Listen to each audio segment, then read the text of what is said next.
On a la présence évidemment de Pôle emploi qui est avec nous, en la présence de Anne-Marie Lolivier. Vous êtes chargée de mission à Pôle emploi Hauts-de-France. Et évidemment, on a parlé beaucoup de formation et vous avez réagi. Vous aviez un projet qui était déjà dans les tuyaux depuis quelques années. Et là, on va vraiment dire que la période de la Covid a vraiment donné un coup de boost à ce projet. C'est-à-dire de mettre à disposition des formations 100% à distance auprès des demandeurs d'emploi. Alors, combien il y en a? Comment ça se passe? De quoi il s'agit-il? Oui, merci de rappeler qu'effectivement, on n'a pas été opportuniste le 16 mars en disant c'est le moment de sortir un projet 100% à distance.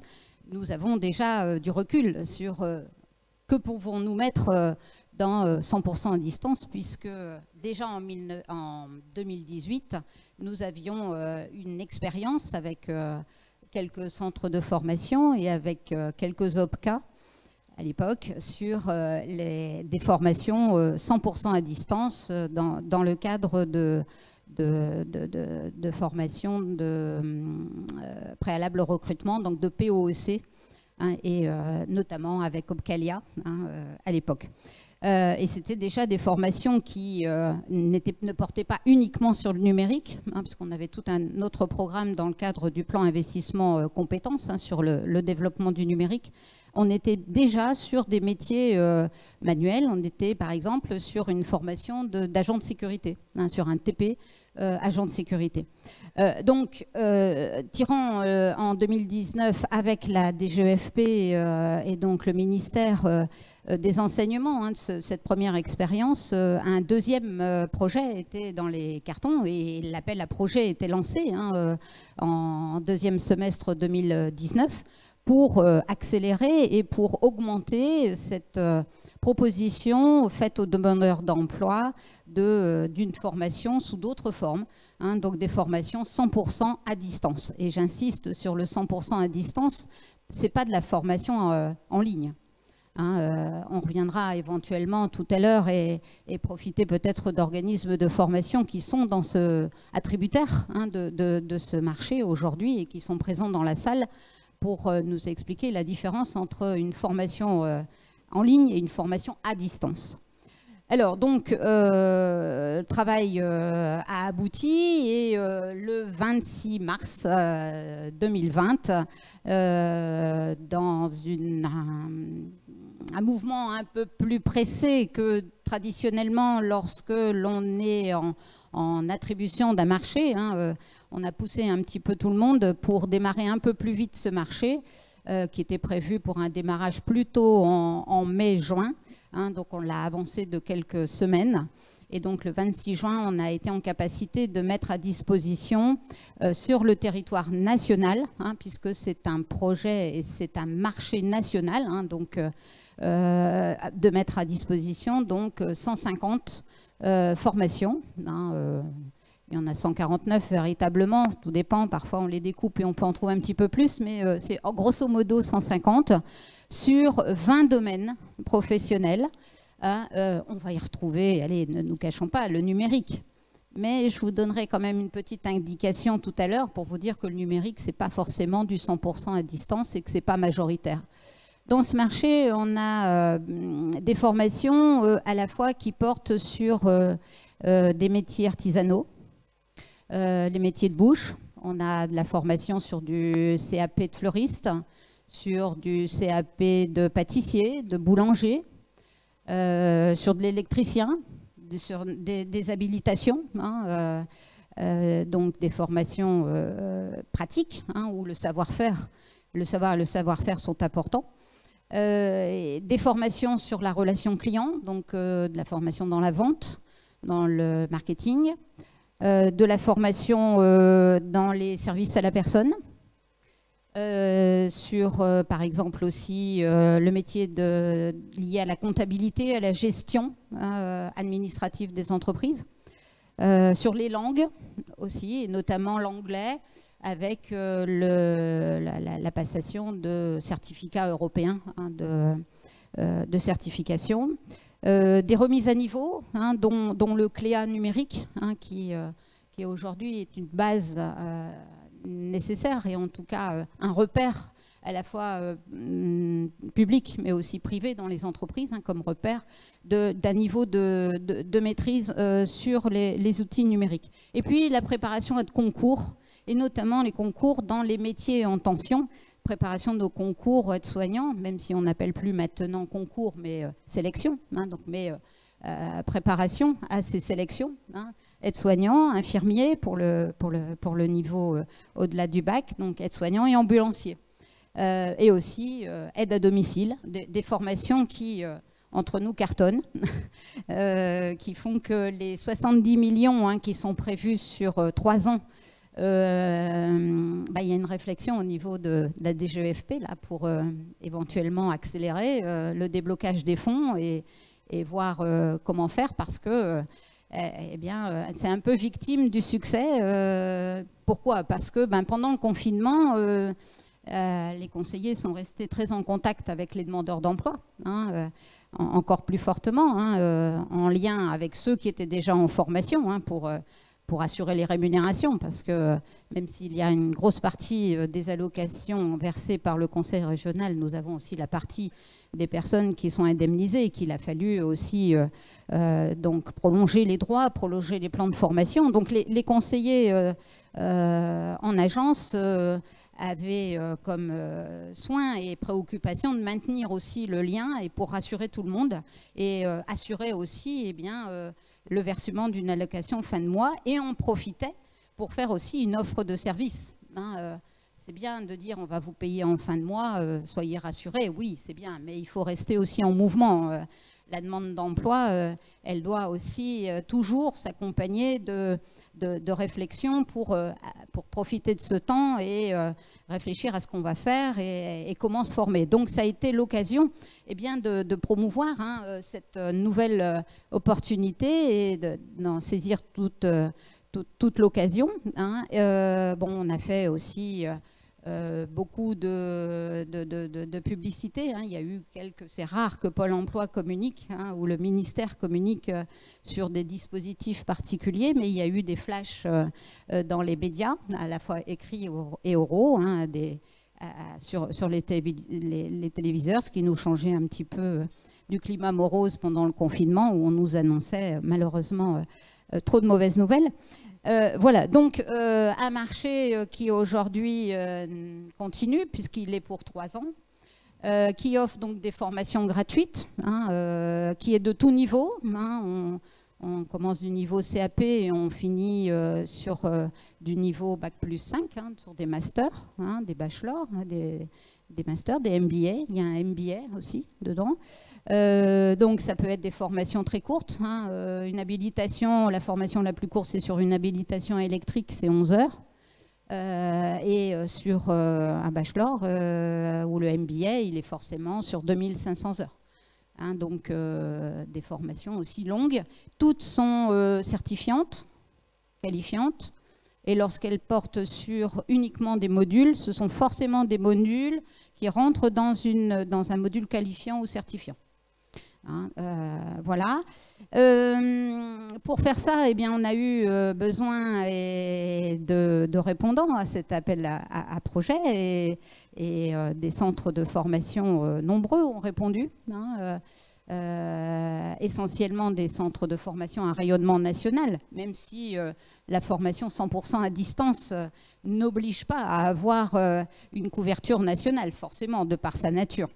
Hein, donc, je vais en citer quelques-uns au risque d'en oublier et qu'ils soient présents dans la salle, donc 1000 excuses et levez le bras pour que je puisse vous faire, mais plutôt pour illustrer hein, et peut-être donner la parole s'il y a des questions sur le marché de la formation, comment elle se passe.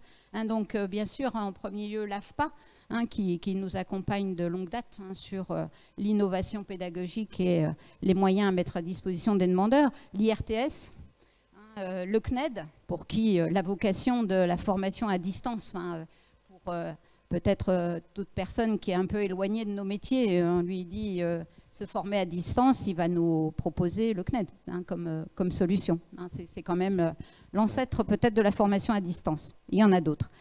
Et puis des organismes qui étaient déjà engagés, qui travaillaient déjà aussi dans notre région, soit dans la grande école du numérique, soit dans l'école régionale du numérique, soit sur certains modules de formation numérique dans le cadre du PRF, hein, Open Classroom, hein, qui est assez connu maintenant, hein.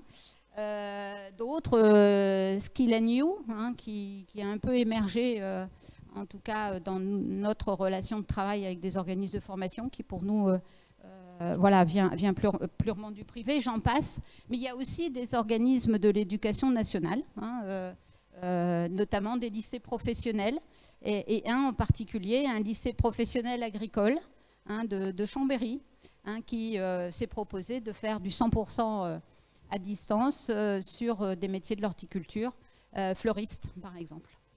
Voilà, donc vous voyez une variété, hein, de formations et de centres de formation. Alors vous l'avez dit, c'est pour une période de 3 ans? C'est un marché pour 3 ans. D'accord. Est-ce qu'il est trop tard? Du coup, c'est tous les ans, il y a de nouveau la possibilité pour des organismes de venir vous accompagner? Non, ce n'est pas un marché pour 3 ans avec des volets ponctuels. Enfin, là, après avoir avec la DGEFP, la déclinaison ensuite de ces marchés, mais c'est souvent des marchés triannuels sur lesquels il n'y a pas à nouveau de reconsultation. Maintenant, avec le plan, hein, qui nous est annoncé là depuis cet après-midi, peut-être y aura-t-il d'autres ouvertures ou d'autres marchés en construction, et peut-être des marchés régionaux d'ailleurs, sur le réabondement et la redéfinition du PIC et du PRIC. Est-ce que vous avez des questions, alors peut-être aux celles et ceux qui représentent, peut-être je ne sais pas s'il y aura quelqu'un de l'AFPA qui peut peut-être, ou d'autres organismes, hein, qui en font partie, qui peuvent partager cette expérience. Sinon, n'hésitez pas à chaque fois. Oui, je vous en prie. Présentez-vous, s'il vous plaît. Donc Laurence Furny, directrice donc des Hauts-de-France pour l'AFPA, directrice du Grand Est, et puis directrice effectivement au niveau national de l'expérimentation 100% à distance. Alors c'est vrai que pour compléter ce qu'on a dit un peu, enfin tout ce qui a été dit depuis tout à l'heure, cette révolution digitale, et on le voit bien là avec cette mise en place de dispositifs 100% à distance, c'est que ça touche tous les métiers. Bien évidemment, on pense souvent formation formateur. Alors ça, c'est clair, mais bien évidemment, ça touche aussi tout ce qui va être assistante de formation. Là, dès lors que les demandeurs d'emploi s'inscrivent, il va falloir qu'on qualifie leurs besoins, qu'on qualifie leurs demandes, qu'on sélectionne. Donc ça va bien au-delà même que de la formation. Et c'est vrai qu'on a fait le choix à l'AFPA de dire on va monter une entité spécifique pour accompagner, parce que ce n'est pas les mêmes méthodes, mais tout en s'appuyant effectivement sur nos formateurs. Donc c'est vrai, comme vous le disiez tout à l'heure, on a découpé, entre guillemets, nos formations pour en faire des blocs de compétences effectivement qui sont certifiants. Nous avons formé et nous formons nos formateurs. Donc des ingénieurs formation ont créé et ont adapté les modules. La formation à distance, alors c'est pareil, c'est une lapalissade, mais on ne transforme pas une formation présentielle en formation à distance. Loin s'en faut, et il y a un vrai travail pédagogique, aussi bien sur les contenus que sur les modalités pédagogiques. Et de fait, on a tous un gros travail avec nos formateurs à faire. C'est comment on passe d'une formation présentielle avec des méthodes, on va dire, classiques, à maintenant des formations distancielles, et puis en utilisant l'ensemble des outils qui sont à notre disposition, et Dieu sait s'ils sont nombreux. Je vais juste vous redonner une petite expérience, alors qui n'est pas dans ce cadre-là, mais qui va illustrer. Quand on a eu effectivement donc notre période de confinement, nous avons continué à faire nos formations à distance, et notamment sur des métiers techniques. Donc des métiers, là en l'occurrence c'était de l'AEB, donc avec de l'électricité, avec tout un tas de choses. Quand les stagiaires sont revenus en présentiel à la fin du confinement, j'ai été interviewer des stagiaires et des formateurs, et il y a un stagiaire qui m'a donné vraiment quelque chose, je trouve, qui est extrêmement intéressant. Il m'a dit, vous voyez, moi, s'il n'y avait pas eu cette période-là, je n'aurais absolument pas pu suivre ma formation. Pourquoi? Parce que le distanciel de fait, qui est organisé avec assez classiquement matin plutôt des cours, correction d'exercices courts, et l'après-midi je travaille tout seul, j'apprends et je me mets éventuellement en relation avec les uns et les autres. Là, clairement, la personne disait, moi j'ai une capacité d'apprentissage qui est lente. Donc c'est vrai que quand j'avais mes copains de jeu qui faisaient 2 heures de travail l'après-midi, tout se passait bien. Moi, il m'en fallait au moins 4 ou 5. Et c'est vrai que ça, c'est un élément, malgré tout, de capacité de se dire, bah oui, j'organise mon temps comme je le veux et je le fais aussi à mon rythme. C'était une petite parenthèse. Et le formateur me disait, ce qui est important, c'est qu'à la limite, je les trouve, mes stagiaires, après cette période-là, où il n'y a pas eu d'activité, là pour le coup, physique dans l'atelier, beaucoup plus précis que précédemment. Et j'ai trouvé que c'était intéressant parce qu'ils étaient effectivement plus concentrés. Je referme la parenthèse. Alors merci pour votre retour. Et je vais juste, avant de donner la parole à la prochaine intervention, c'est que dans la deuxième table ronde, on va parler d'une expérimentation qui a lieu actuellement avec la région Hauts-de-France sur des formations qui sont 100% à distance et dont on va évoquer, alors même si c'est pas encore terminé l'expérience en question, mais on va déjà un peu expliquer ce qu'il en est et je pense que ça va se rapprocher un peu de votre expérience également. Je vous laisse la parole, je vous laisse vous présenter. Oui, Maurice Monocchi, délégué régional Synovdes. Une première question, c'est combien de personnes aujourd'hui inscrites en parcours au niveau des Hauts-de-France? Et puis la deuxième, est-ce que ça veut dire effectivement une concurrence maintenant affirmée? Parce qu'on peut se féliciter que toute la formation est digitalisée sur tous les métiers. Est-ce que ça veut dire que pour autant le présentiel est mort? Et donc on voit bien d'ailleurs la difficulté de sourcing sur les organismes de formation qui ont continué du présentiel à la reprise. Est-ce qui veut dire qu'aujourd'hui, finalement, au bout du bout, c'est l'offre digitale qui va prédominer le marché pour les demandeurs d'emploi? Alors, je laisserai un petit peu de côté votre deuxième question, qui est peut-être plus complexe, et pour répondre à quelques éléments chiffrés et de repères, je vous ai dit, oui, c'est un succès. Il y a aujourd'hui 560 demandeurs d'emploi des Hauts-de-France, ce qui représente plus de 10% des inscriptions sur les 6000 personnes qui aujourd'hui sont inscrites ou ont déjà suivi les formations à 100% à distance. Donc oui, 10% c'est à peu près notre poids. Donc on n'a pas sous-consommé, entre guillemets, même si j'aime pas ce mot-là, les possibilités pour notre région. Ce qu'on constate, c'est qu'on aurait pu s'attendre à des inscriptions massives sur des formations numériques. Ce n'est pas le cas.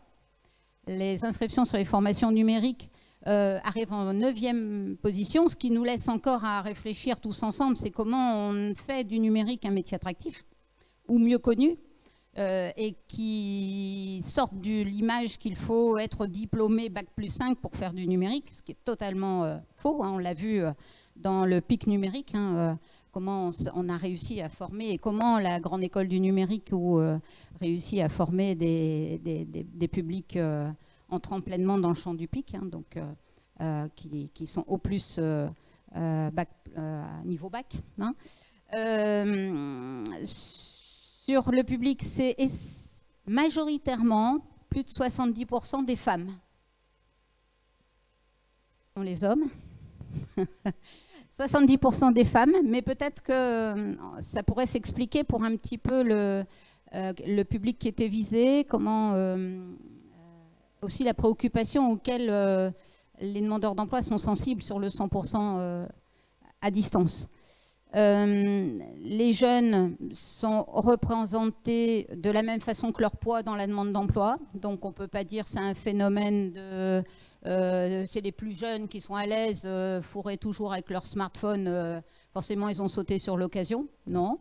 Les 26, 30, 49 sont pareils, quasi au même poids qu'ils représentent dans la demande d'emploi. Par contre, c'est les seniors. Les seniors sont faiblement représentés. Donc là, ça peut nous poser question dans les premiers... analyses qu'on peut faire, c'est l'accompagnement à la digitalisation et l'accès à la formation digitale pour ce public. Et puis aussi la représentation, le sérieux peut-être que ces seniors transfèrent sur ce type de formation. Là, il y a peut-être à y regarder. Mais voilà, on n'a peut-être pas encore suffisamment de recul non plus. Et je pense qu'en direction générale, c'est des sujets qui seront abordés.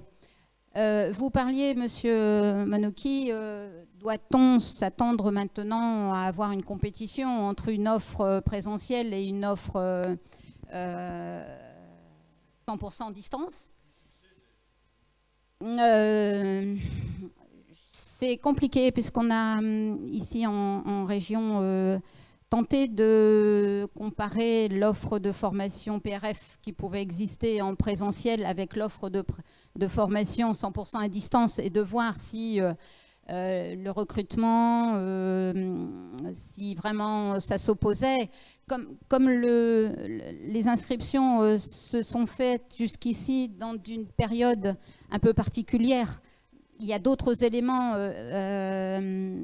qui sont extérieurs à la comparaison, de dire le présentiel s'impose encore et à toute sa place et le distanciel, c'est un autre sujet. Voilà, là je ne peux pas encore faire un retour, on n'a pas d'études encore suffisamment approfondies, à part si madame, au niveau DG, vous avez déjà commencé à étudier l'impact du digital sur l'attrait des formations présentielles. Je vais faire une réponse de Normand, mais c'est vrai que je ne pense pas qu'il faille opposer les modalités pédagogiques. Je pense que ça doit être complémentaire. Alors, on va en parler beaucoup, hein, et les organismes de formation qui sont à côté de moi, qui attendent, pourront probablement apporter leur expérience également. Vous voulez compléter? Non, simplement, il ne s'agit pas d'opposer, il s'agit simplement de s'interroger sur le fait qu'aujourd'hui, on le constate dans les démarrages de formation, c'est qu'on n'a pas le public, et que manifestement, vous avez un succès incroyable sur le digital. C'est la question qu'il faut se poser. Donc voilà, moi je fais du constat, hein, je ne fais rien d'autre. Monsieur Thibaudoué, vous vouliez réagir? Simplement, je pense qu'il y a effectivement un enjeu quand même au niveau de la digitalisation, parce que moi, je parlais de la concurrence entre le présentiel et le distanciel. Bon, toi-même, tu le dis, je pense que ça ne s'oppose pas. Je pense que ça répond à des capacités. Alors, au-delà des capacités techniques, c'est vrai, le manque d'équipement, on en a beaucoup parlé, il est réel. Mais au-delà de ça, il y a des capacités cognitives. Ce n'est pas simple de se former tout seul dans son coin, à distance, sans voir personne, sans quelqu'un qui reformule, etc. Ce n'est pas à la portée de tout le monde. Par contre, il y a un vrai enjeu, je pense vraiment, pour les organismes de formation, et je le dis particulièrement les organismes de formation régionaux, d'aller quand même vers la digitalisation des formations. Parce que si vous n'y allez pas, ceux qui vont prendre la place, c'est tous ceux qui nous ont envoyé une flopée de mails dès le lendemain du confinement en vous disant « Pour 19,90 €, on vous fait une promo, vous devenez développeur web ». Donc j'ai essayé, je suis toujours là, hein, donc je ne suis toujours pas développeur web, vous l'aurez remarqué. Mais non, mais plus sérieusement, ça existe, c'est une réalité. Et donc, si vous-même, vous ne vous engagez pas dans une démarche de digitalisation de vos formations, bah, c'est d'autres qui le prendront. Et c'est des opérateurs nationaux. On a parlé d'Open Classroom, on a parlé de Skill & You, on peut parler de Google, on peut parler de Microsoft, tous ces opérateurs voilà, GAFAM, Amazon. J'entends, c'est déjà aussi. En marche, beaucoup de réactions. Oui, ben voilà, donc je pense que c'est une nécessité d'y aller. Je pense que ça ne correspond pas à tous les publics, mais je pense aussi que le modèle présentiel, distanciel, alors peut-être jusqu'à dans nos marchés, parce que ça tout le monde l'a vu, je peux le dire, on vous donne la possibilité d'offrir jusqu'à 30% de la durée du parcours de formation à distance. Voilà, 30%, ça reste raisonnable. Ce n'est pas une obligation, c'est une possibilité. Mais je pense que c'est un modèle qui, au final, va s'imposer. Parce que si on est obligé de composer avec le masque, si on est obligé de composer avec la distanciation sociale, etc., eh bien, il va falloir inventer une nouvelle chose et faire avec. Donc, voilà. Alors, Madame Charbonnier, vous voulez réagir? Je vous en prie. Et puis, juste si je puis me permettre, parce qu'on discute du présentiel distanciel sous l'angle de l'attractivité pour les stagiaires, mais il me semble qu'en tant qu'organisme de formation, on peut aussi s'interroger sur la dimension qualité de la formation. Parce que c'est un outil qui permet de faire du sur-mesure, qui permet d'élargir les capacités numériques des stagiaires et donc leur insertion dans l'emploi, qui permet de faire plus d'accompagnement personnalisé de la part des équipes pédagogiques. Donc il y a une dimension qualité qui me semble extrêmement importante aussi, au-delà de l'attractivité et de la concurrence. Alors, s'il y a d'autres personnes, vous voulez réagir? Je voulais relayer, effectivement, merci Madame Charbonnier de me donner la perche pour aborder ce sujet, c'est la qualité de ces formations. Là, elles sont indéniables, elles sont saluées par les demandeurs d'emploi. Vous savez qu'on fait des enquêtes de satisfaction. Il y a un OTA sur la bonne formation. Il n'y a qu'à aller voir. Ça s'accompagne aussi de leur appréciation. Mais aussi, nous, on a commencé aussi à avoir des retours d'entreprises Et on s'était dit, là, il faut voir aussi maintenant en termes d'insertion si les entreprises vont dire mais c'est pas une formation sérieuse que vous avez faite là, ça vaut rien ça. Eh bien si. Et chez certains recruteurs, ça a même mis en route un petit moteur en disant mais c'est une solution pour moi pour former mes propres salariés. C'est aussi un recours parce que j'ai pas le temps de libérer trop de temps et je vais les inciter à être, parce qu'ils pourront se former sur des temps où ils restent présents dans mon entreprise. Et ça va me permettre d'économiser aussi des frais de déplacement, de la fatigue. C'est aussi comme ça que ce marché a été un peu envisagé. Vous me demandiez présentiel, faut-il les mettre en concurrence ou est-ce, voilà. C'est aussi se mettre dans le quotidien de ce qu'on rencontre dans tous nos territoires. C'est-à-dire qu'il y a des personnes, pour aller en formation, c'est galère. C'est galère parce que entre les gamins qu'il faut déposer à l'école, saisir la voiture, partir, faire 20 km, assister à la formation, rentrer à l'heure, enfin, etc. Il y a de l'organisation personnelle, il y a de la mobilité géographique, même si dans cette région on fait un énorme effort sur la mobilité, il n'en demeure que ça reste des freins à accéder à une formation.